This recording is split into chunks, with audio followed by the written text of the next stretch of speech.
Baik,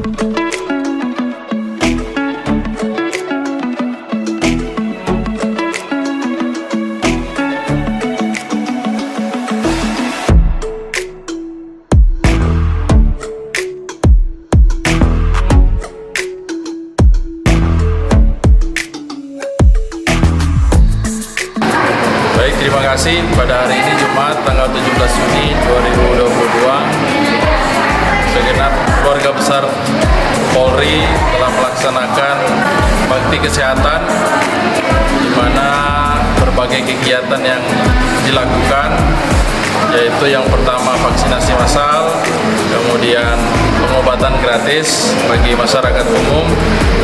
Mudah-mudahan Polri khususnya di wilayah Kabupaten Aceh Timur makin dicintai oleh masyarakat, dan ke depan kita sebagai pelindung pengayom masyarakat dapat menjalankan tugas dengan sebaik-baiknya. Demikian.